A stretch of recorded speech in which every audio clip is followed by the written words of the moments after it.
La noticia del matrimonio secreto entre el rey del pop y la única hija del rey del rock and roll conmocionó al mundo en el verano de 1994. Parecía algo que ni el mejor guión de una película podía fabricar. Michael Jackson y Lisa Marie Presley, hija de Elvis, casados en secreto en República Dominicana. Pero al mismo tiempo, su unión llegó rodeada de más preguntas que respuestas. ¿Cómo fue que se enamoraron? ¿Quién le pidió matrimonio a quién? ¿Había acuerdos sobre sus fortunas? ¿Dormían juntos? ¿Tenían intimidad? ¿O son solo dos amigos fingiendo que son esposos frente al mundo? Pero la más grande de todas fue esta. ¿Es un matrimonio real o solo una estrategia para limpiar la imagen de Michael Jackson? Porque desde afuera el timing fue bastante sospechoso. Aparecieron casi de golpe como marido y mujer justo después de las acusaciones gravísimas en contra de Michael Jackson y cuando estaba preparando su siguiente álbum. Por lo que muchos no lo vieron como un romance inocente, sino como una posible estrategia para presentar a Michael como un hombre heterosexual, adulto, estable, honorable, acompañado nada más y nada menos que de la hija de Elvis Presley. Pero viéndolo de otra forma, también tenían razones de peso para enamorarse. Para Lisa, Michael era el único hombre en el mundo capaz de hacerla sentir como una mujer normal. Era más famoso que ella, más poderoso que ella y también el único con esa aura de superestrella casi supernatural que le recordaba a su padre que ya no estaba. Con Michael, Lisa podía ocupar un lugar que siempre le había traído, el de ser una esposa tradicional, estando con un hombre cuya fama no era eclipsada por el apellido Presley. Y para Michael también Lisa representaba algo muy especial, tal vez la única mujer en el mundo que lo podía entender y ver como ser humano. No estaba interesada en su fama porque ella también había nacido en ese mundo. No necesitaba su dinero porque ella tenía su propia fortuna. Y sobre todo sabía las implicaciones de ser el rey, al haber visto a su padre brillar tanto, pero también oscurecerse por tanta atención mediática. Y eso es lo que hace esta relación tan fascinante, porque así como fue de breve e importante para la cultura pop, también lo fue de compleja, llena de heridas, contradicciones y misterio. Y es por eso que en este video vamos a reconstruir esta relación tanto desde afuera como desde adentro. Cómo la vivió Lisa y de lo más interesante también es cómo ella pasó de estar súper enamorada, defender a Michael, luego después del divorcio estar muy molesta, hablar mal de él, componerle una canción que lo hace ver súper mal, para después de su muerte mostrarse súper arrepentida. También vamos a revisar lo que dijo Michael, cómo lo vivió él desde lo que se sabe, lo que opinaron personas cercanas y los mitos y leyendas que rodean este matrimonio, que es uno de los más famosos y extraños de toda la historia de la música. Pero antes, quiero agradecer a los Perfumes Osier por hacer posible este video, que ya sabemos que se caracterizan por hacer perfumes inspirados en otros icónicos de diseñador a precios muy accesibles, pero ahora quiero hablarles de su nueva línea de originales que me tienen sorprendidísima. Esta marca es mi favorita porque además de que su apoyo ha sido valiosísimo en este canal, también siempre están innovando y mejorándose a sí mismos. El empaque es cada vez más bonito y de su línea Floral Euphoria lanzaron Sunset Haze, que es un atardecer rosado hecho perfume, con notas de miel y flores tropicales que lo hacen exquisito, sensual, elegante y cálido, que no lo podrás dejar de usar. Pero si quieres algo más fresco y unisex, tiene la línea Clean Comforts, que este perfume, el 80 Linens, literalmente huele a limpio, como si la limpieza y las flores blancas se fusionaran en un aroma. De verdad, les van a encantar, ojalá se animen a probarlos y lo mejor es que están garantizados, que yo sé que es complicado el comprar perfumes por internet, pero si no quedan satisfechos, les regresan su dinero sin ninguna pregunta dentro de los primeros 30 días. Abajo toda la información y después de esta pausa, para oler bonito, continuemos.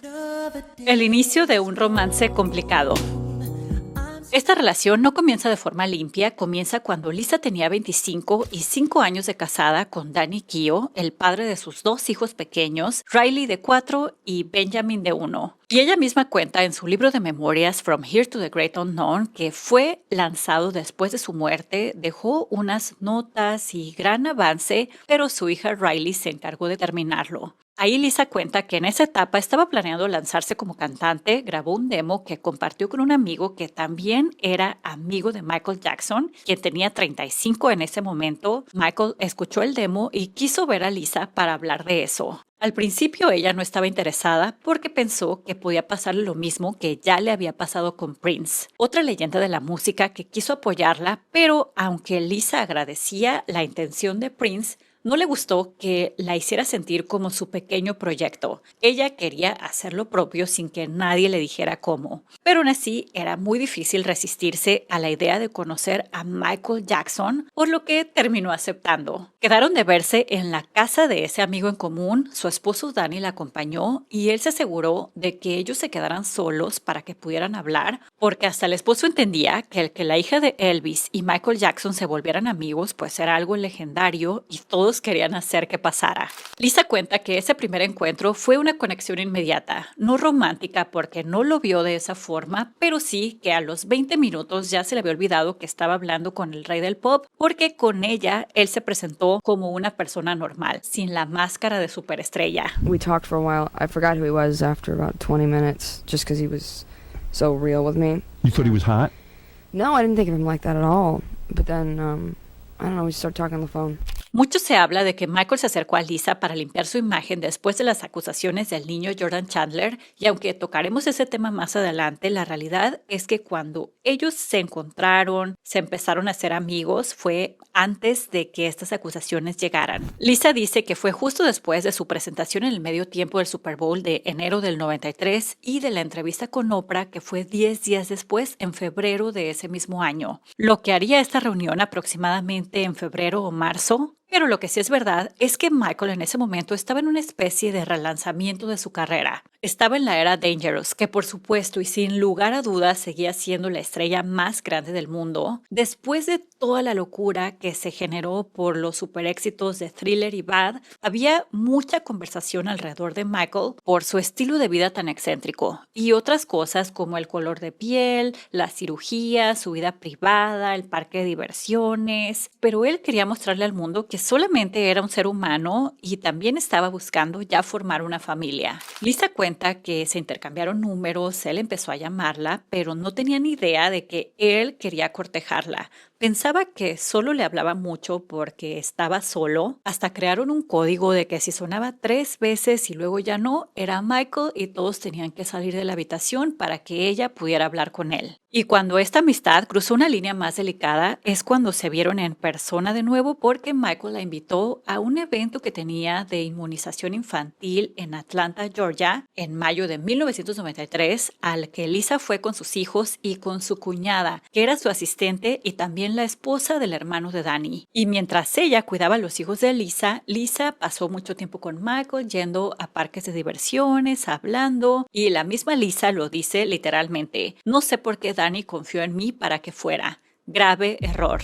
También hay que decir que el matrimonio entre Danny y Lisa pues no iba ya de forma ideal. Él tenía problemas de adicciones y además ya empezaban las discusiones, los coqueteos con otras personas, mientras Michael y Lisa se iban uniendo cada vez más. Pero en agosto de ese año sucedió algo que cambió esta historia para siempre. Fue cuando explotó el caso de Jordan Chandler y las acusaciones de que Michael había, ya saben, de él. Como respuesta, Michael se alejó del mundo. Se fue a Suecia a rehabilitarse por su adicción a los analgésicos recetados y Lisa fue una de las poquísimas personas que se mantuvo en contacto con él. Él le dijo que todo era mentira, que el padre de Jordan Chandler lo estaba extorsionando, que todo era un invento por dinero, y Lisa creyó completamente su versión y continuaron su amistad. Lisa cuenta que Michael la estaba pasando súper mal y que ella fue una de las personas que le aconsejaron el llegar a un acuerdo económico con la familia de Jordan para dejar todo esto atrás, que llegar a juicio y toda esta conversación lo estaba lastimando mucho y que no valía la pena. Y así fue. En enero de 1994, Michael le pagó una suma de dinero considerable a la familia de Jordan. Se reportó que fueron alrededor de 20-25 millones de dólares, una suma grandísima que no fue confirmada como tal porque fue bajo confidencialidad y Michael dijo que no fue tanto dinero, pero sea como sea, aunque Michael nunca admitió culpabilidad, él dijo: lo pago para dejarme de los problemas. Para otras personas pues siempre quedó la duda de si pagó para simplemente silenciar. Y como paréntesis, se ha hablado mucho de que Jordan se retractó después de la muerte de Michael de que su padre lo había obligado a mentir. Y aunque siempre su caso tuvo cosas cuestionables como que su padre exigía dinero, que hay una grabación de él diciendo que le va a pedir como 20 millones a Michael, inconsistencias en su testimonio y que el mismo Jordan no quiso justificar en contra de Michael en 2005, la verdad es que tampoco existe ni un video, ni una entrevista, algún comunicado, documento legal que diga que Jordan aceptó el que todo fue inventado. Sí existen testimonios de terceros que dicen que escucharon a Jordan decirlo, pero no es lo mismo a que él lo declaró en algún momento. Solo lo dejo como paréntesis porque este video no se trata de eso, pero al final pues es parte del contexto de esta historia. Entonces, después de llegar a este acuerdo, Michael regresó a Estados Unidos, pero no se fue a vivir a Los Ángeles, sino a Las Vegas, donde invitó a Lisa Marie y a sus hijos a pasar unos días con él en el hotel en el que él se estaba hospedando. Lisa igual fue con su cuñada, quien se quedaba con los niños mientras ella pasaba todo el tiempo con Michael. Especialmente por las noches, hablaban, reían, veían películas y fue cuando Michael pues ya le dejó claro que la veía más que una amiga. Le dijo que él recordaba muy bien la primera vez que se habían visto y no fue el año anterior en el 93, sino en 1974, cuando ella apenas tenía 6 años y él 16. Fue en esa misma ciudad, en Las Vegas, mientras Lisa visitaba a su padre en la residencia que él tenía en el Hotel Hilton. Muy cerquita de ahí se estaban presentando los Jackson 5 y Lisa fue a ver el espectáculo. Michael le dice que recuerda cómo ella fue a saludarlos al backstage y hasta el vestidito blanco que llevaba ese día. Igual lo que dijo, cómo se sentó, dónde, cómo habló, todo. Mientras que Lisa dice que no recuerda prácticamente nada de ese encuentro. Y esto creo que no se debe romantizar por las diferencias de edades y las etapas en las que cada uno estaba. Por ejemplo, este video de YouTube que lo pone Amor a Primera Vista y una foto de cómo eran cada uno en esa etapa, pero estamos hablando de una niña de solamente 6 años. También Michael le contó que cuando ella tenía entre 15 y 16, él intentó conocerla, que hasta le dijo a su abogado John Branca que la ayudara a acercarse a ella e invitó a su madre Priscilla a una cena con la esperanza de que Lisa fuera, pero eso no sucedió. Igual cuando tenía 18, John Branca directamente contactó a Lisa para presentarle a Michael, pero como ella estaba tan en su relación con Danny Keough, pues tampoco pasó. Pero Michael pues sí le confesó que cuando vio las fotos de ella casándose con Danny, se sintió muy mal. Pensó, ese debía haber sido yo. Lisa estaba fascinada. Hasta este momento ningún hombre la había cortejado así de forma romántica, con tanto detalle, haciéndola sentir como una reina. Sus anteriores relaciones fueron como que de amigos, pasaron a ser algo más, o ella era la que tomaba la iniciativa. Pero con Michael, él estaba decidido a conquistarla, y ella lo dice así. No pasó nada físico entre nosotros en Las Vegas, pero la conexión era demasiado fuerte. Nadie había visto ese lado de él. No era esa persona de voz aguda, calculada, que mostraba públicamente. Eso era una actuación. Así que nos confirma que la voz de Michael original no es así, como este video donde por error yo creo se le escapa su voz normal. Can you hear me? Así que con Lisa, Michael tuvo la total confianza de mostrarse sin máscaras. Muchos años después, Howard Stern le pregunta con cierta malicia a Lisa que si no le asustaba a Michael, con todas sus cirugías, el maquillaje o verlo sin maquillaje, y ella le contesta que ella no lo veía así, porque ella veía al ser humano, no al personaje. Because when I sat with him, I was really disturbed by the nose and all the plastic surgery. I mean, but I'm a guy. I don't know. Makeup. Yeah. Yeah. Like at any point did you see him without the makeup? What makeup? I mean, powder, I don't know. There's. You know what I mean? The tape over the nose and the. Yeah, I saw him. And was it freaking you out? I didn't look at him like that. I was kind of beyond that, honestly. I know that sounds whatever, but I just, you know. Mientras tanto, Danny ya sospechaba que algo no estaba bien entre tanta cercanía entre Michael y Lisa, así que fue a Las Vegas a buscar a su familia. Tocó las puertas de muchas habitaciones intentando encontrarla, hasta que Lisa lo tranquilizó y le mintió. Le dijo que Michael era solo un amigo que necesitaba ayuda y que por eso se iba a quedar unos días más. El viaje era supuestamente de 2 días y terminó quedándose 8. Danny regresó a Los Ángeles y la última noche que pasaron ahí, Michael, con la luz apagada, le dijo: no sé si lo has notado, pero me he enamorado completamente de ti. Quiero que nos casemos y que tengas mis hijos. No tienes que decir nada. Sé que esto es mucho para ti, pero realmente quiero estar contigo. Lo que tú quieras está bien. Lisa quería gritarle que sí, porque también tenía sentimientos hacia Michael, pero sabía que no podía, que primero tenía que hablar con Danny porque pues estaba casada y tenía 2 hijos pequeños, así que solamente le dijo que se sentía muy halagada y que lo iba a pensar. En el libro cuenta que cuando regresó a Los Ángeles todavía Danny estaba dormido, que la invitó a recostarse con él, pero que ella le dijo no puedo. Michael me ha pedido que me casara con él y él lo entendió todo. Ese mismo día hizo sus maletas y se fue con su perro. Michael llamó más tarde y estaba emocionadísimo de lo que había pasado. Le mandó muchas canastas repletas de flores. Danny le dejó literalmente el camino libre a Lisa para casarse con Michael porque él fue el que le solicitó el divorcio para no estar más en medio. Y lo más sorprendente es que se casaron sin un acuerdo prenupcial. Él pudo haber peleado la mitad o algo así, millones y millones de la fortuna de Lisa, pero ¿qué creen? No quiso ni $1. La propia Lisa tuvo que obligarlo a que tomara algo del dinero porque algo tenía que tener, pero a él no le interesaba nada. Por lo que, desde mi perspectiva, él sí realmente amó a Lisa por Lisa, no por ser la hija de Elvis Presley. Pudo haberse hecho millonario lanzando libros, entrevistas, hablando más de Michael, de Lisa, porque era el tercero en este triángulo amoroso tan icónico, pero siempre ha mantenido un perfil bajo. Se mantuvo cerca por sus hijos, Riley y Benjamin, y apoyando a Lisa en lo que puede, pero nunca buscó protagonismo. Así que pues tampoco podemos romantizar cómo comenzó esta historia, porque quitando los apellidos, la fama, las fortunas, pues al final rompieron un matrimonio. Por muy grande la conexión entre Michael y Lisa y todas las heridas y lo bonito que era que estuvieran juntos, pues hubo personas que salieron realmente lastimadas. Cuando Lisa se lo dijo a Riley, le rompió el corazón. En su mente de niña pensó que Danny ya no sería su padre. When you were 5, your parents got divorced because your mom wanted to marry Michael Jackson. How was this explained to you as a kid, like that they were getting divorced? So my mom, we were in Florida and I was sitting on her lap and she said, me and your dad are getting a divorce. And I took, the way I received it was that he wasn't my dad anymore. And it was it's so memorable to me because I just was destroyed. I didn't understand what a divorce was. So I just thought he's not my dad now.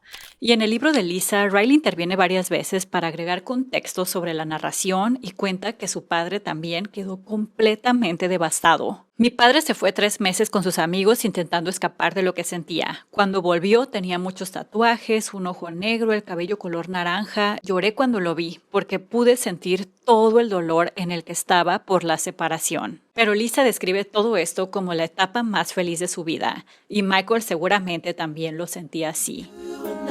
El rey del pop con la hija del rey del rock and roll.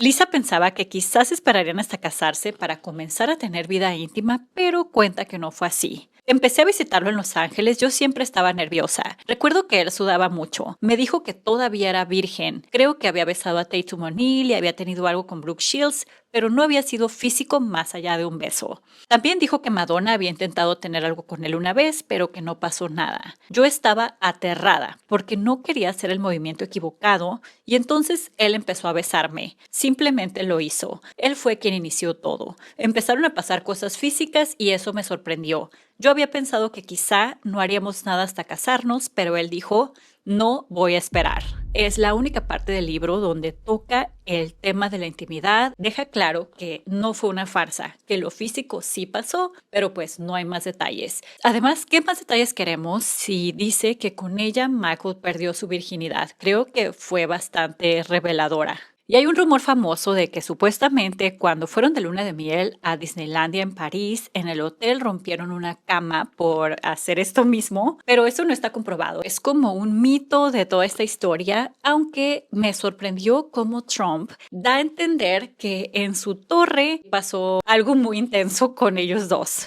Michael Jackson was actually a very good friend of mine. I knew Michael Jackson very well. Lived in Trump Tower for a long period of time. Would go down to Mar-a-Lago. He actually got married, Lisa Marie Presley, the whole big deal at Mar-a-Lago. They were in the tower.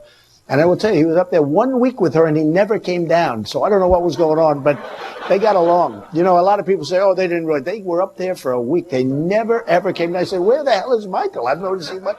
Se casaron el 26 de mayo de 1994 en República Dominicana y viendo las imágenes de verdad que no parece que se están casando las dos personas más famosas del mundo. Se ven emocionados, riéndose como adolescentes nerviosos, vestidos de forma bastante casual. Michael se ve súper feliz y hasta mascando chicle. Los declaro unidos y felices matrimonio. Okay, if you have the ring. Congratulations. Congratulations, and then we're going to do the rings, okay? You do it? Yes. He do it. How do I know? He does first. You put it on her first, okay? And when you put it, you say, with this ring, I do it. This ring, I do it. Right. And you do it. Esto fue solamente 20 días después de que Lisa se divorciara de Danny Keough y como 4 meses después del acuerdo al que llegó Michael con la familia Chandler.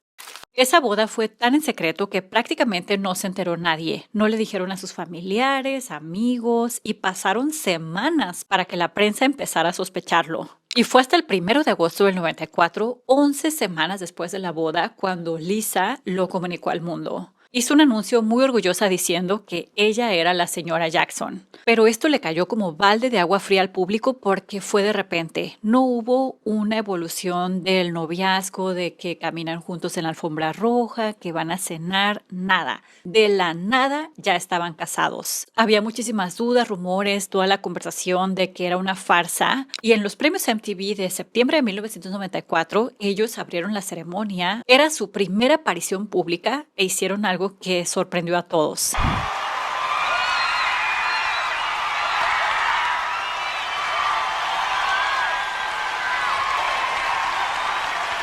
Welcome to the MTV Video Music Awards.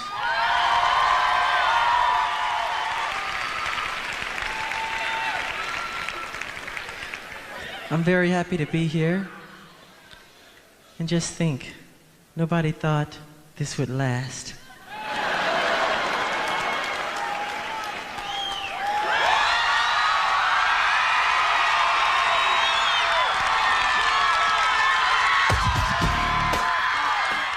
Lisa Marie después dijo que ella no tenía idea de que Michael quería besarla hasta justo antes de que él lo hiciera y que se sintió incómoda, que nunca estuvo de acuerdo, no tanto como molestia hacia él, sino molestia a tanta exposición que estaba teniendo, como por qué tenía que justificarle al mundo que su matrimonio era real. Era lo que la irritaba tanto, pero Michael necesitaba validar este matrimonio públicamente. Lisa estaba muy enamorada, pero también le empezaba a pesar el convertirse en parte de la maquinaria de imagen de su esposo. Y después del beso vino una demostración pública aún más visual de que el matrimonio era real y es el video de la canción You're Not Alone. Michael y Lisa súper juntitos, semidesnudos, en escenas íntimas y muy producidas. La canción no fue escrita por Michael para Lisa, sino que fue escrita por R. Kelly y se la dio a Michael.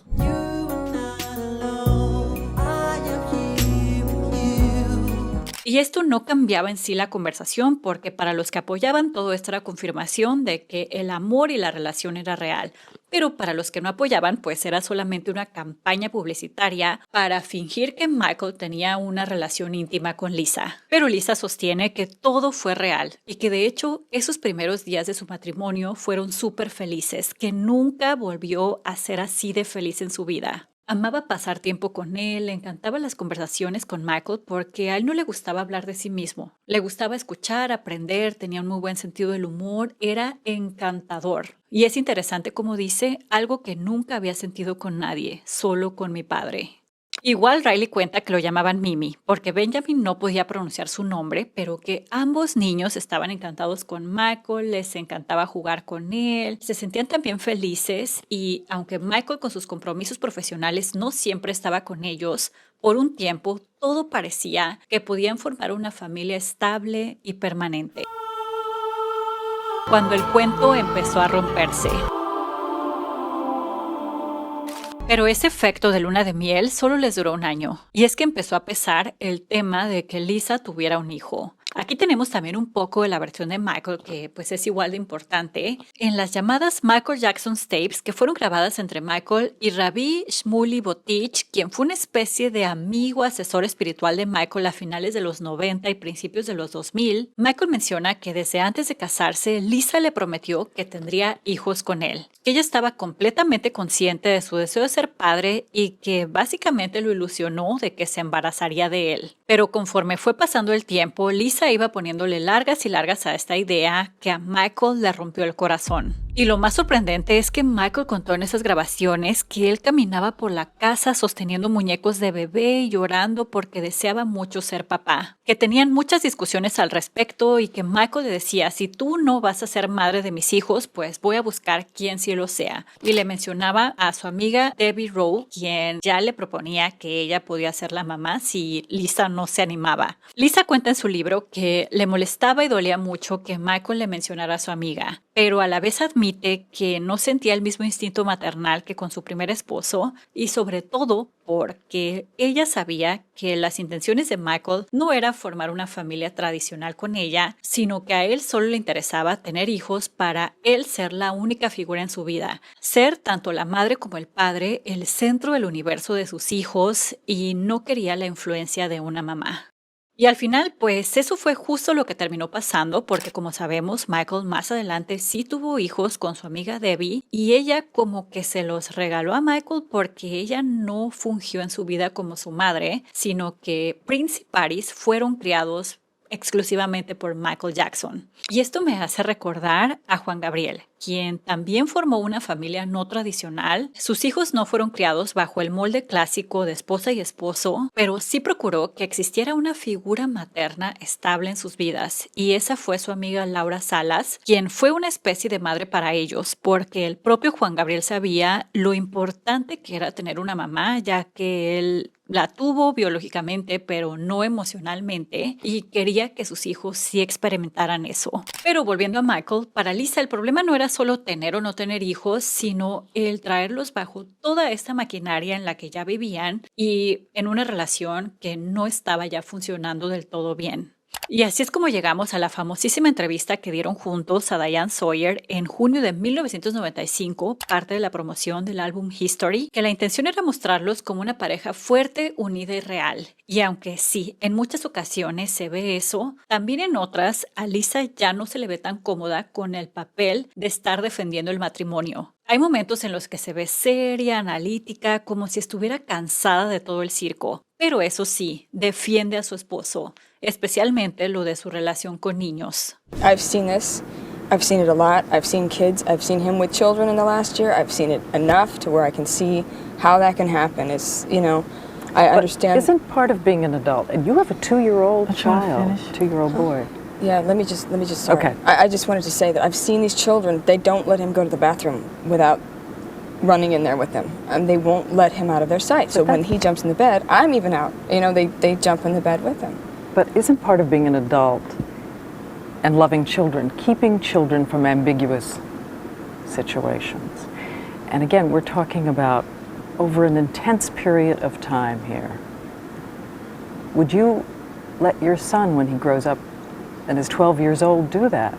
You know what, if I didn't know Michael, no way. But I happen to know who he is and what he is. And that makes it, you know, I know that he's not, you know, I know that he's not like that, and I know he has a thing for children, and go ahead, sorry. I just wonder, is it over? You're going to make sure it doesn't happen again. I think this is really the key thing people want to know, that there are not going to be more of these sleepovers in which people have to wonder. Nobody wonders when kids sleep over at my house. But Nobody are they wonders. over? Are you going to watch out for it now? Watch out for just what? for the sake of the children and for No, everything because you've been through? it's all moral and it's all pure. I don't even think that way. It's not what's in my heart.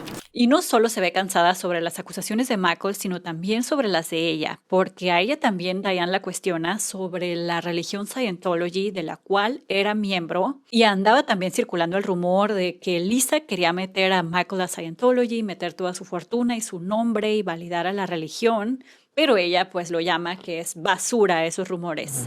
Yeah, it's crap.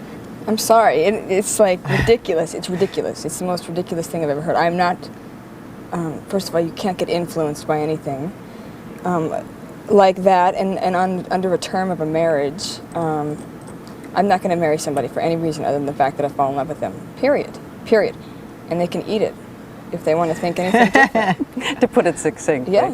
Y volvemos al tema de la intimidad, que el programa hasta hizo encuestas callejeras para saber qué era lo que quería preguntarles la gente y por supuesto que todos querían saber sobre eso.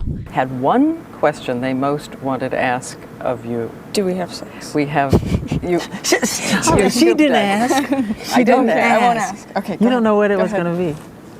Is that what you were going to ask? Let's play just a minute or Sorry. two. Let's play one or two. We want to know if you've done the thing. Michael, I know that this is an intimate question, but are you having sex together with Lisa Marie? Do you guys really love each other, or you're just doing this to satisfy the media? Are you guys intimate? Again, I can't believe Wow. But this is about the skepticism. Yes. And we have read in the papers that you are expecting a child. We will be expecting a child. No, when, I'm not going to. We're not going to say when. It's or- personal. It's in the hands of the heavens. But not yet. Se puede ver la ilusión de Michael cuando dice, está en las manos de los cielos, cuando tendremos un bebé, como toda esa esperanza de que suceda. Y viéndolo desde el punto de vista de Lisa, pues esto seguramente era incómodo porque en cualquier otro matrimonio no tendría que haber encuestas callejeras, ni ella tendría que decir múltiples veces que sí tienen intimidad, y esto la estaba desgastando. Y hay ocasiones en las que no solo confronta a Diane, sino al propio Michael. Lo corrige 2 veces. Una es cuando él dice que después de que se conocieron cuando eran niños, se mantuvieron en contacto, y ella aclara que no. Well, we first met. She was 7 years old and I was 17. This was in Las Vegas. She used to come and see my show all the time. And had you stayed in touch over all these years? Sure. Then she'd come backstage. Then I'd, talk and say hi. And then she'd come again. And I thought she was sweet and loving. And I always hoped. We didn't stay in touch. We didn't stay in touch after that, no. Y la otra es cuando Michael habla de la posibilidad de adoptar a los hijos de Lisa, pero Lisa deja claro que no, que ellos ya tienen a su padre. But Lisa's children, I love Lisa's children, but it's been a mission. Going to adopt, or Pardon? To adopt them, though. Oh, I love her children. They're sweet. But to adopt, no. Of course. They have a biological father, and he's their. I think they love me very much. I love them. They do. We have a lot of fun. But I've never heard of that before, personally, of someone adopting someone's children while they're in a relationship with that person. Y aunque hubo momentos como esos de cierta tensión, también hubo otros que fueron tiernos, donde se vean juguetones, hasta románticos, como cuando Michael la invita a que algún día cante con él y lance una canción. Are you going to sing together? No. I would love to sing with you. Would you like to sing with me? You don't sing? I don't sing. I did sing, but that's not why I married Michael. I don't need that. That's ridiculous. If I wanted it, I'm not going to marry someone for a recording career, just to clear that up as well. What? Stop. I'm going to let the two of you duke this out over here. We'll take a break and we'll Stop. Pero defender públicamente a Michael, a Lisa no solo le costó emocionalmente, sino también hasta la metió en una batalla legal. Porque Evan Chandler, el padre de Jordan, la demandó por estar hablando del caso. Como en el acuerdo dijeron que nunca iban a tocar el tema, pero eso lo firmó Michael, no Lisa, por lo que Lisa ganó esa demanda sin ningún problema. Pero todas estas complicaciones, sumado a la promoción del álbum History, hacía que ellos se separaran cada vez más emocionalmente. Como lo dice aquí Priscilla Presley, que Michael nunca estaba. He wasn't around that much, really, even around my daughter that much, and he was off doing his things. She was seeing him for a little bit, actually, and then I remember being in Hawaii, and we were walking together on the beach, and she said, Mom, I'm really concerned, and said that, I never see him. I go, what do you mean you never see him? He's always gone. I go, where does he go? And she goes, I don't know. I don't know where he goes. He'll call me maybe 3 or 4 days later. I said, well, don't you ask him where he's going? He goes, you just said, he's around, he has things to do. Pero antes de entrar de lleno al desgaste del matrimonio, y ya que andamos con Priscilla, es importante también decir que ella nunca estuvo de acuerdo con que ellos se casaran. Siempre dudó de las intenciones de Michael y según ella, Michael sentía que ella podía leerlo y que por eso le huía. Being a mother, you had your concerns about that. Very much. I had concerns, yes. I didn't like the idea. Why was that? Because I felt that Michael was using her. His popularity was kind of going down. And then all of a sudden, now that they're together, it went up big time. So You think it was a cynical move? I do. And I told her. And this was around the time of the allegations surrounding him. That's right. And so, and he knew that. And he never came around me. He never wanted to come or visit or anything. So what does that say? It says a lot for a mother. Yeah. You know. He says he knew you were going to tell the truth. Yeah. But Lisa actually came back to me and said, Mom, I get it. I understand. You know, she left him because he was never around. She never saw him hardly. So that said a lot to me as well. Como ven, esas son sus razones para no confiar en Michael, y no se refiere a que la popularidad de Michael estaba cayendo porque no estaba triunfando por su talento, claro que no, sino por las acusaciones, como que usó a su hija para limpiar su imagen. Pero también hay que decir que la relación entre Priscilla y Lisa era lejos de ser bonita. No era la de una mamá que ve lo mejor por su hija y la ama y la cuida, para nada. Ella falló muchísimo como madre, no fue un refugio emocional para Lisa después de la muerte de Elvis, así que tampoco podemos juzgar a Michael de no haber estado tan cercano a Priscilla durante ese matrimonio. Por ejemplo, aquí Lisa se ríe de que Priscilla se enteró por las noticias de que su hija se había casado con Michael. No existía la confianza ni esa cercanía de contarle lo que a ella le pasaba. She went off and got married. No, I didn't even know she got married. I had someone tell me.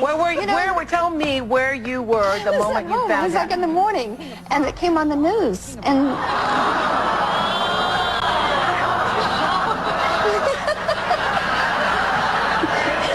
someone came in and said Lisa got married, and I said no, she did not get married. They said, who did she marry? And I said Michael Jackson. Sorpresota que se llevó ahí Priscilla. También existe el rumor de que Priscilla no quería a Michael porque temía que lo que él quería era, además de todo, quedarse con el catálogo de Elvis. Y eso era algo que Priscilla no iba a permitir, por supuesto. Y una de las personas que alimentó ese rumor es Adrienne McManus, ex empleada de Michael que trabajaba en la limpieza de Neverland. Ella aseguró haber entrado a la habitación de Michael y que tenía una nota que decía: tengo que adquirir la lista de canciones de Elvis, junto a otras metas personales.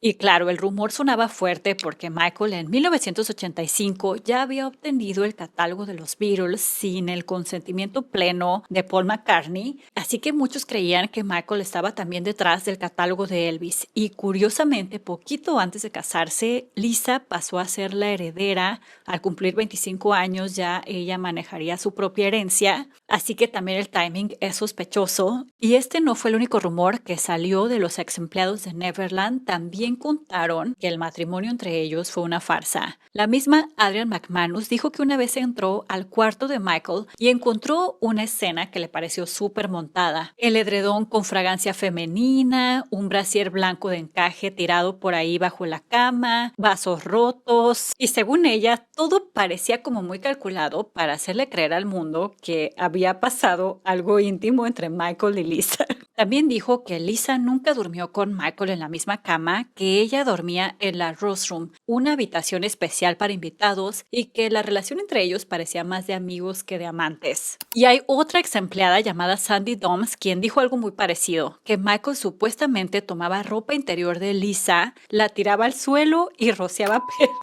perdón, pero es que suena tan ridículo. Rociaba perfume en las sábanas para que pareciera que ella había estado en la habitación. Esto es un rumor que circula mucho en los foros anti-Michael para demostrar que en realidad nunca estuvo así con Lisa y que es culpable y todo eso, pero tampoco las podemos tomar como que sean verdad, porque tanto Adrienne McManus como Sandy Doms formaron parte de los llamados Neverland Five, un grupo de 5 ex empleados que vendieron estas historias a los medios de farándula. Lo ponían en las revistas como los Kinky Secrets o Dirty Secrets, algo así, de Lisa Marie Presley y Michael Jackson. Y lo más revelador es que cuando Adrienne McManus fue entrevistada en el juicio del 2005 bajo juramento frente al juez, ahí sí suavizó mucho su versión. Cuando el juez le preguntó, ¿tienes información sobre los secretos sexuales de Lisa Marie Presley y Michael Jackson? Ella respondió que no. Lo único que dijo es que nunca vio a Lisa Marie Presley dormir con Michael Jackson, pero también reconoció que los medios habían exagerado sus palabras. Y respecto a la nota de que Michael quería comprar el catálogo de Elvis, no le preguntaron nada porque de eso no se trataba el juicio, pero pues ya nos da indicios de que tal vez tampoco era verdad. Lo que sí nos dejan claro estos rumores es que este matrimonio nunca fue de dos. Siempre estuvo rodeado de muchas personas que tenían intereses, familiares, amigos, disqueras, la prensa, los fans, las acusaciones. Así que incluso aunque hubiera habido amor real de parte de ellos, estaban bajo una presión imposible de sostener. Lisa menciona en su libro que toda esta presión más la promoción del álbum estaban cambiando a Michael. Ya no era el mismo hombre del que se había enamorado, el que la escuchaba, la hacía reír, que le había declarado su amor en Las Vegas, y ella tampoco era la misma. Para Michael, ella no estaba cumpliendo con la promesa de tener hijos que le había hecho y tampoco estaba tan de acuerdo que Danny, el ex esposo, estuviera tan presente en su vida. Lisa se sentía muy culpable por haber roto ese matrimonio con Michael, como se lo cuenta en esa entrevista a Oprah en el 2010. I was hurt and, I did things that hurt him, and I did stupid things too. And like I was very torn because I broke up my family. I left my husband for Michael, and I was having a hard time trying to process that. While I was with Michael, I was still trying to process what I had done. I never could feel good about it. I felt like, how could I have done that to somebody? And I had these two little ones, and Danny was still very much part of my life. Michael didn't quite know what to do with that sometimes, and that made him uncomfortable, and I understood that. Michael would wonder, why are you in Hawaii with Danny? I would take a vacation, and Danny would go. And Michael would get upset, and where are you? And then he would disappear for a couple weeks, and I couldn't find him, or, things that would make him uncomfortable. And when I would do things that would make Michael uncomfortable, if he got uncomfortable or felt vulnerable, he would ice you out as a mechanism. He'd push you away and ice you. It was like a shark sometimes in that way. You could just, that's it. You've done him wrong or whatever, so you were out. And we had moments like that. Y tampoco Danny estaba de acuerdo con la relación que Michael tenía con sus hijos. En el libro, Riley recuerda una ocasión en la que Danny le reclamó a Lisa por teléfono el que Benjamin estuviera tan cerca de Michael. Le dijo, quita a mi hijo de los malditos muslos de este tipo, después de haber visto esta fotografía donde efectivamente así posaron. Por lo que Michael se alejaba cada vez más e iba cayendo más y más en su adicción. Lisa comenzó a notar los mismos patrones que con su padre: doctores, medicamentos, aislamiento, negación. Comenzó a cuestionar a Michael, pero él la rechazó. Y es que este es un ciclo muy normal en personas que tienen problemas de adicciones. Piensan que pueden solos, no quieren que los cuestionen, no quieren que los ayuden y por eso ellos se peleaban constantemente. Los pleitos iban escalando cada vez más. Riley recuerda en una ocasión que se aventaron con frutas porque ambos tenían egos enormes, temperamentos fuertes. Estamos hablando de dos personas que tuvieron el mundo a sus pies. Por supuesto que iban a chocar en algún momento. Y fue en ese periodo cuando Lisa comenzó a dudar de todo. Y si el beso de los MTV fue una estrategia, y si la entrevista de Diane Sawyer fue planeada para que yo te defendiera, y si solo me usaste en el video de You're Not Alone para probar que eres heterosexual. Estas fueron ideas que le empezaron a rondar en su cabeza. Además, esto conectó con una herida antigua. Cuando Lisa tuvo su primer novio, él la usó solo para volverse famoso. Puso de acuerdo a un amigo para que le tomaran fotos y estas venderlas a las revistas, así que sintió algo muy similar a lo que había sentido a los 16 años. Por lo que Lisa ya no confiaba en Michael y sabía que él tampoco en ella. El consumo de medicamentos de parte de Michael se intensificaba cada vez más y él le ponía la razón de sus quemaduras en el cráneo por el accidente que había sufrido en 1984 en el comercial con Pepsi, pero Lisa sentía que había algo más. El punto más oscuro de su relación sucedió en diciembre de 1995, cuando Michael estaba en los ensayos para una presentación que tendría con HBO en Nueva York. Ahí se desmayó y terminó hospitalizado. La razón oficial fue que había sufrido deshidratación y agotamiento físico, pero Lisa sospecha en su libro que eso fue actuado y que Michael estaba fingiendo todo porque no quería hacer esa presentación y prefería estar internado consumiendo medicamentos. Según su versión, el maquillista de Michael se lo confirmó, que todo había sido actuado. Aún así, ella fue a Nueva York para verlo en el hospital y se encontró con que Michael tenía su propio anestesiólogo. Algo que no es común porque cada hospital pone al anestesiólogo, pero Michael quería tener el propio porque supuestamente, lo que ella cuenta, estaban de acuerdo para que este doctor le administrara los medicamentos que Michael quería. Lisa comenzó a cuestionar al doctor, a querer saber más de qué medicamentos le estaba dando, qué dosis, pero pues se terminó peleando con el doctor y luego el propio Michael la corrió de ahí. Le dijo: estás causando muchos problemas aquí, te van a llevar al aeropuerto, te irás a casa y te veré cuando regrese. Lisa se sintió súper humillada porque ella solamente quería ayudar. Michael le despertaba un sentimiento de quererlo salvar porque sentía que al salvarlo a él, se estaba salvando también a su padre, algo que no pudo hacer de pequeña. Ella le pidió que si era necesario lo acompañaba a rehabilitación con tal de que dejara esta dependencia, pero pues nada funcionó, así que poco después le pidió el divorcio. Y lo más doloroso es que, según Riley, a Lisa le engañaron. Alguien le dijo, no menciona quién, que Michael estaba planeando pedirle el divorcio, por lo que lo mejor era que ella se adelantara, pero Michael supuestamente nunca planeó divorciarse de ella, y cuando le llegó la notificación de divorcio, Michael lo tomó como una traición. No quiso hablar con Lisa por más que ella intentó verlo, llamarlo, hasta le escribió cartas, él simplemente la ignoró. El divorcio fue finalizado en agosto de 1996 y solo 3 meses después, en noviembre, Michael se casó con su amiga Debbie Rowe en Australia. Ella ya estaba embarazada de su hijo Prince, él nació el 13 de febrero del 97 y al año siguiente nació Paris el 3 de abril del 98. Para Lisa esto fue durísimo y ella lo tomó como una venganza personal que Michael le estaba haciendo. You divorced and several months later, I know by October, it was announced that Debbie Rowe was pregnant. Mm-hmm. How did you feel about that?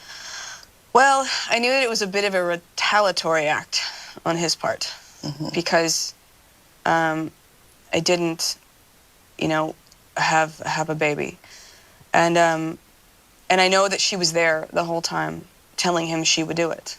So you knew that? He would tell me. He would come tell me, if you're not going to do it, Debbie said she'll do it. Y su canción Over Me, que lanzó en 2012, trata justo de ella. He visto su cara. Está bien, no es nada del otro mundo. He visto cómo tú y ella montan una obra de teatro y cómo ella interpreta el papel mucho mejor que yo. ¿Será que ya me superaste? Ella ocupó mi lugar, salvó el día. Es difícil ver que me ha superado. He visto que a ella le gusta comer todo lo que le preparas, dando a entender que ella hace todo lo que él quiere sin cuestionar nada. Y lo bien que puede hornear ese pastel que yo no hornearía. Y eso es haciendo referencia a embarazarse de sus hijos, como si Debbie le dio los hijos que Lisa no quiso.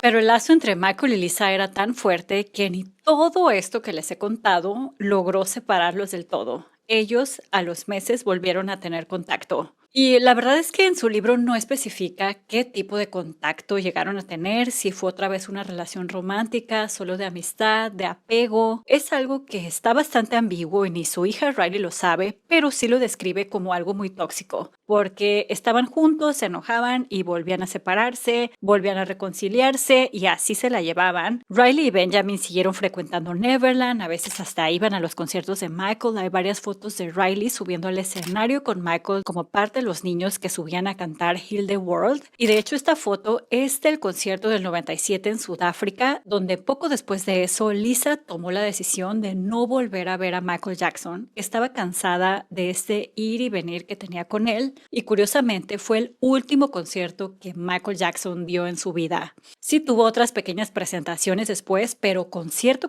formal, el último que dio. Es a esta etapa donde algunos fans le atribuyen la canción Don't Walk Away que supuestamente Michael le compuso a Lisa. No te vayas, no encuentro las palabras correctas para decirte lo que siento. Lo intento, pero mi dolor se interpone. No sé cómo dejar de perderte cuando parece que ya no queda nada más por hacer que alejarse. De ser verdad que es para Lisa, es bastante triste la canción porque acepta que la relación está perdida, que hay demasiado dolor, pero sí le gustaría que se quedara. How can I begin again? How am I to understand when there's nothing left to do but walk away? Aunque para aclarar, también hay otro sector de fans que dicen que Michael no escribió esa canción, que en realidad fue Richard Stites quien también aparece como autor en ella. Después del hechizo. Lisa siguió adelante con su vida. Se casó y al poco tiempo se divorció de Nicolas Cage y a pesar de que quería dejar atrás el episodio con Michael Jackson, cuenta que quedó estigmatizada como la mujer que se casó con Michael, la tonta que Michael usó para limpiar su imagen. Y es que después de Lisa, la verdad es que la imagen de Michael Jackson no mejoró. Para el año 2003, cuando Lisa lanzó su primer disco, Michael estaba metido en un problemón de imagen también por el documental Living with Michael Jackson de Martin Bashir, que se estrenó en febrero del 2003. Un documental que se suponía que mostraría a Michael como humano, terminó creando muchísimas más sospechas. Y es que después del 93, de lo de Jordan Chandler, pues la imagen de Michael ya quedó manchada. El haberse casado con Lisa, pero se divorciaron, y luego con su amiga Debbie, y no vivía con ella como esposo, había tenido hijos, pero ella no era la mamá. De verdad que la gente no podía entender esto y seguían viendo a Michael de una forma muy negativa. Y pues este documental viene a derramarle la gota al vaso porque aunque habla mucho de su vida personal, de Neverland, de sus hijos, defiende la costumbre de dormir con niños. Lisa dijo que al ver ese documental le dolió muchísimo lo que se presentó ahí y además notó que Michael no estaba sobrio. Por lo que la imagen de Michael estaba muy mal y la imagen de Lisa de cierta forma estaba siendo arrastrada con él. Y Lisa, teniendo que promocionar su álbum, pues no podía escapar a las entrevistas que le preguntaban sobre su matrimonio con Michael. Y en la mayoría de esas respuestas habla un tanto molesta de lo que pasó con Michael, habló de haberse sentido manipulada y de que no estaba segura, pero probablemente él la había usado. De las entrevistas más reveladoras es la que le dio a Diane Sawyer, otra vez a la mujer que la había entrevistado en su matrimonio defendiendo a Michael, ahora en una posición muy diferente 8 años después. Le dijo que estaba envuelta en todo el aura de Michael y que no reconocía a la Lisa que había dado esa entrevista en el 95. You get caught up in his world and his reality, and I sort of got caught up in that. And now when I look back at that interview, I'm like, wow, there I was, and I don't recognize that person anymore. I'm like, wow, that was me under the influence type thing. And the only thing that sort of put it at rest for me was when I met others that had also been there and got caught up in that. Estaba dormida y comencé a despertar. But I'm just saying that the whole thing is like, I started to just kind of wake up after a while. I was kind of sleeping, I guess. Diane le preguntó muchísimas veces sobre qué había visto de su relación con los niños, si ella sabía que algo pasaba ahí, pero Lisa fue muy clara que nunca vio nada y aunque no sabe si las acusaciones son ciertas o no, ella no hubiera sido cómplice de eso. Looking back, do you believe it was true? I can't say. Honestly, I don't know. And if I had at all thought that was the case, you know, there's no way I would have supported that. Did you see anything at all that caused you concern? No. You know what I mean? It was like, I saw it with little girls, I saw it with little boys. I just saw that he had a connection he had something with children. Not a bad, perverted, weird thing. I didn't pick it up as that. They responded to him, he responded to them. But you never saw anything with your children that caused you concern? Never. But now do you try to read more about it? No, I looked, but the only two people that are going to know anything about that is the two people in the room. Because he's certainly not going to go telling me something like that because I would have him hanging from a tree. Y en esta otra entrevista con Howard Stern, pues sí insinúa que Michael la usó. He asked you to marry. He wanted to get married. Yeah. All right. Do you think it was a publicity stunt for him? I don't know. You should ask him. What do you think? I don't know. You think he used you? A little, sketchy. Sketchy. Mm. But the whole, timing-wise. MTV, Kiss. That wasn't my idea. Right. So all these men are using you. Michael used you. Y creo que para dejar más firme su postura, su molestia y su mala experiencia con Michael, lanzó una canción llamada Disciple. Es fuertísima, lo pone como un manipulador rodeado de discípulos, personas que lo defienden, justifican su locura y quedan atrapadas en su encanto. Todos alrededor de ti están enfermos, medicados o van a terminar perdiendo la cabeza, pero siempre te van a defender y justificar tu locura, como yo lo hice, porque tú los vuelves ciegos. ¿Te estabas fijando en mí o en mi protección porque pensaste que sería una buena discípula?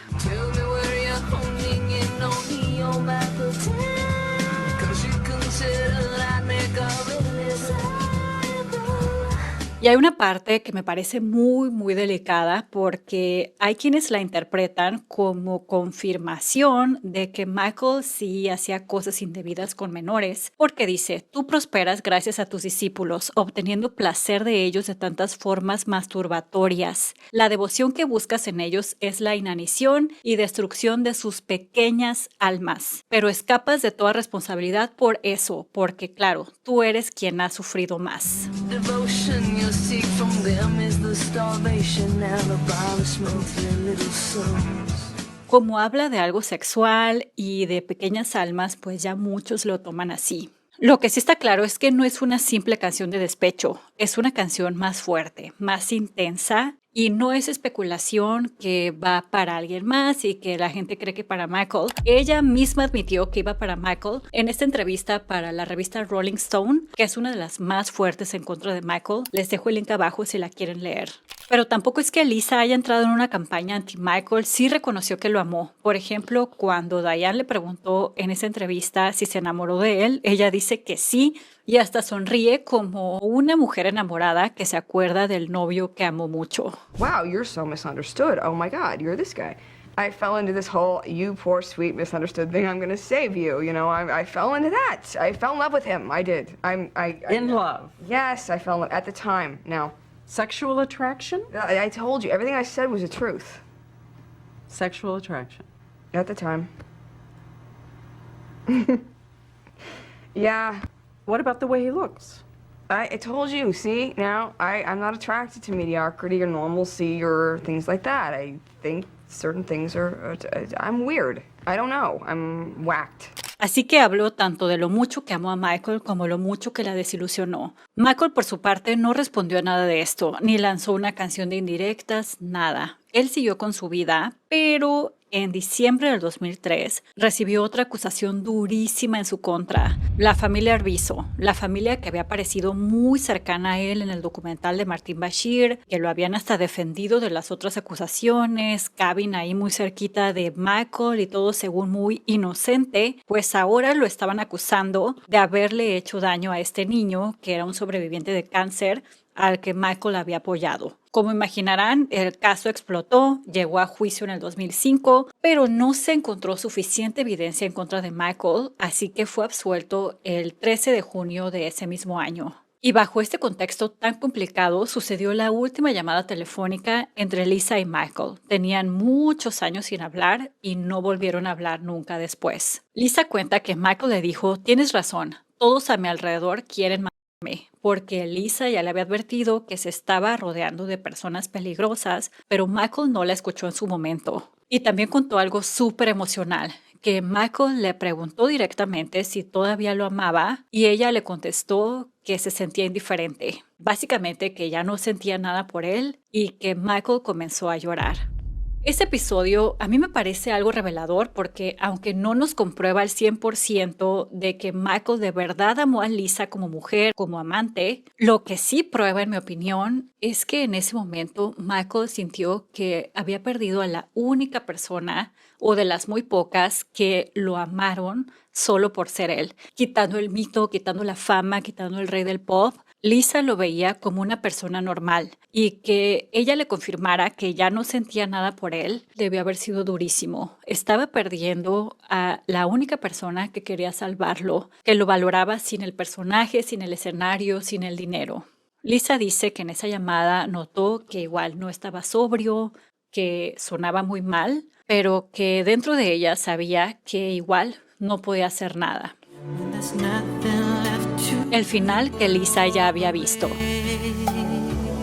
Y aunque Michael fue absuelto en el 2005, su vida pública, su fama, su imagen ya nunca volvió a ser la misma. Se alejó de los Estados Unidos, pasaba cada vez más temporadas fuera del país, su situación financiera se volvió cada vez más complicada y su nombre siguió marcado por la controversia. Estaba cada vez más solo y más dependiente de los medicamentos recetados. Pero también Michael parecía intentar recuperar el control de su carrera y en el 2009 anunció This Is It, una serie de conciertos en Londres que prometían ser su gran regreso a los escenarios. Estaba planeado solo para hacer 10 conciertos, pero la demanda era tanta que mucha gente moría por ver a Michael otra vez, el regreso y luego el nombre This Is It. Así como esto es todo, pues esta era la última oportunidad de verlo en vivo al parecer, así que de 10 fechas se amplió a 50. Algo para lo que el cuerpo de Michael no estaba preparado. Los ensayos eran intensos y después de tantos años sin presentarse, le estaba costando mucho físicamente. Michael falleció el 25 de junio del 2009 en Los Ángeles a sus 50 años, antes de siquiera cumplir la primera fecha de ese regreso. Para Lisa esto fue algo muy impactante. Las similitudes con su padre parecían haber estado calcadas. También Elvis murió muy poco antes de comenzar una gira. También estaba agotado, también estaba con problemas de todo, físicos, de salud, económicos, adicciones, que le revivió el mayor trauma de toda su vida, el haber perdido a Elvis Presley. Así que con esta noticia se acabó la Lisa molesta, la que tenía resentimiento, la que se sintió usada, para dar paso a una Lisa completamente dolida y que se sentía culpable de no haber ayudado a Michael.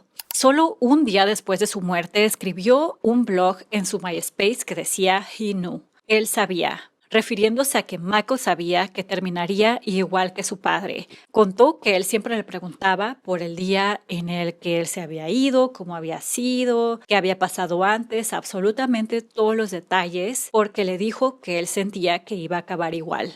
Volvió a defender su relación, que fue real, y puso: "Yo quería salvarlo de lo inevitable, que es precisamente lo que acaba de pasar. En ese entonces, tratando de salvarlo, terminé perdiéndome yo. Fue una persona increíble y me siento afortunada de haber podido estar tan cerca de él y de haber vivido tantas experiencias y tantos años junto a él".